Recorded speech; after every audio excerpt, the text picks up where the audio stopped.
Hello, everybody. My name is Amaj Ali, clinical audiological scientist and founder of Heurica OS. Welcome to the channel. We are now on our 11th audiogram that we will be simulating for you, and hopefully you will find this beneficial. The main purpose of these videos is to spread awareness of hearing loss and hearing impairment.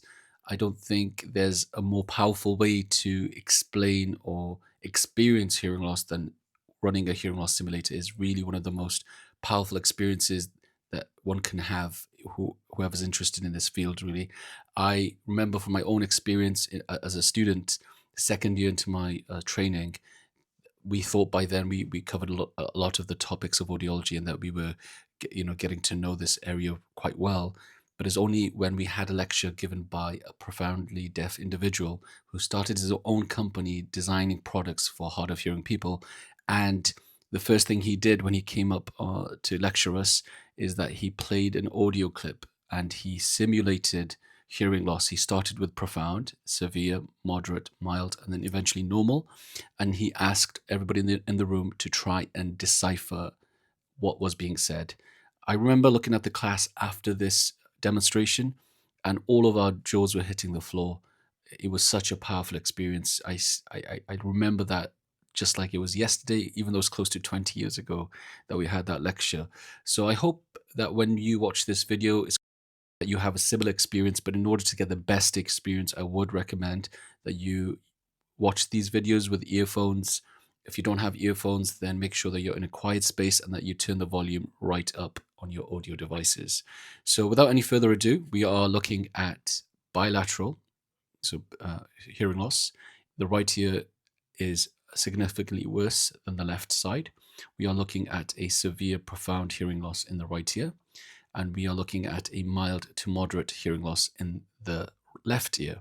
So the blue line corresponds to the levels for the left ear, and the red line that you see there corresponds to the hearing levels for the right side.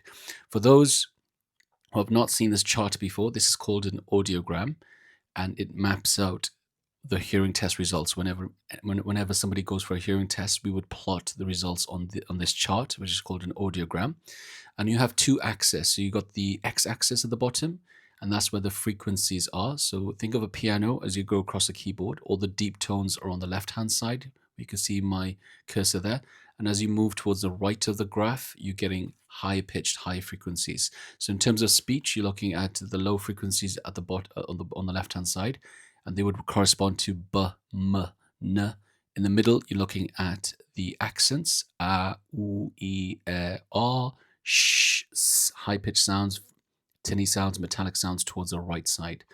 As you go to the top of the graph, you're looking at very quiet sounds like a pin drop. And as you go to the bottom of the graph and make your way down, it gets as loud as an aeroplane. So the line that you see there shows the quietest that an individual can repeatedly respond to the sound. Whoever's done a hearing test will remember that some of the points are so quiet that you're thinking, am I imagining that is actually there or not? And that's precisely the point. We're looking for the threshold of the hearing. So the general rule of thumb is the higher up these lines are, or these points are on the graph, the better the hearing. There is a cutoff point of what we consider to be within the normal range. Anything above this point here, where you see the cursor, I'm not sure if you can see that on the video, but we say 20 dB or below. So 20, 10, 0, minus 5, 10, or minus 10, sorry, all of that would be within the normal range. Anything above that, when I say above, is inversed on the graph, but in terms of decibels, 30, 40, 50, and so on would be considered a loss. So we are now going to go straight into the simulation as we did in previous videos. We'll start with the female voice. We may toggle to the male voice and show the difference between right and left. And we'll also put another audio file, maybe another music track, just for the benefit of seeing the differences between voice and music. So here we go. This is the female voice. The roster of Nobel laureates is studded with the names of great and deservedly illustrious and now press persons. simulate for the some left ear. Dreamers, some men of action, a few true geniuses. But there are giants missing from the list.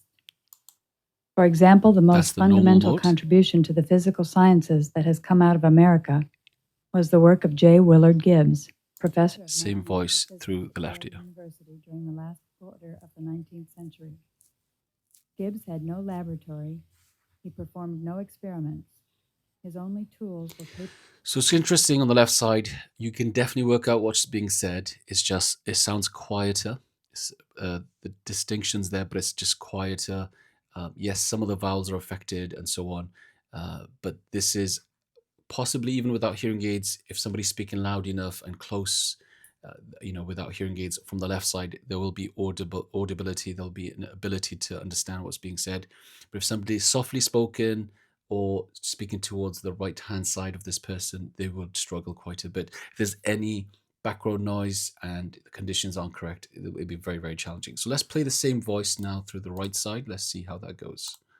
The roster of Nobel laureates is studded with the names of great and deservedly elected.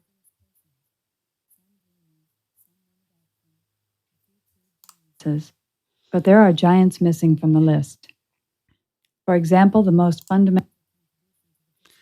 So for most of you watching that, you would assume that there was absolutely no sound at all. From my side, I can hear a very quiet murmur. So there is some simulation going on there, but it's very difficult to pick up. If your speakers are loud enough and you're close to it and you don't have hearing loss, you probably will be able to hear a murmur. But in terms of just clarity or being able to discern the words, even for myself with being right next to the speaker, is very, very difficult. So there's a severe profound hearing loss on the right side and a mild moderate hearing loss on the left. Now we're going to go to a male voice and see the difference there, and we'll start from the left side again. Here we go. No recurrent event in the intellectual world is so avidly awaited by so many people as the annual announcement of the Nobel Awards. No formal honor conferred by man carries such distinction as a Nobel Prize. So what's interesting compared to the previous simulations that we've done is this is quite a flat line. That's why we're retaining some of the clarity. Although, yes, when I simulate the left side, it is definitely quieter, but you are able to discern the words, unlike the previous examples. And part of that is to do with the line being flat. Often what we see is good hearing in the low tones and then a significant drop in the high tones. But what we're seeing here with the flat line is just a diminishing of the volume overall, but not so bad with the clarity. So this is on the left side. We're going to go to the right ear now and simulate the same voice. Here we go. We'll start from the beginning. Here we go. Recurrent event in the intellectual world. The Nobel Awards. No formal honor conferred by man carries such. So very, very quiet. I'm struggling to work out any words that are being said. There is simulation going on, but for the most of you watching this video, you would assume that there's no sound at all. And that is how it would probably seem for a majority of the time from the right side, that there's no hearing unless the conditions are very optimal. We are now going to move to the music and we'll go for the classical music again. The classical music was nice, so let's do that. Let's start from the left side. Here we go.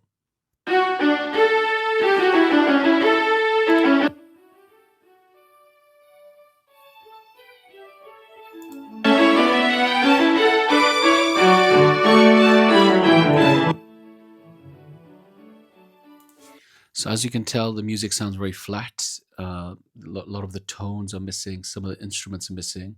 You can get more of the rhythm with this hearing loss than the other ones that we've simulated, but definitely compared to when the simulation mode is off, you're getting a lot more timbre, a lot more layers to the actual orchestra and music. Let's play that one more time.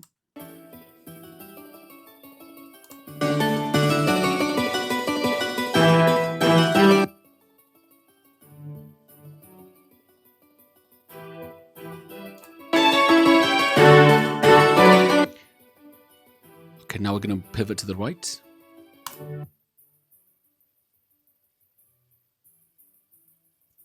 So what this sounds like to me is a very faint orchestra very far away.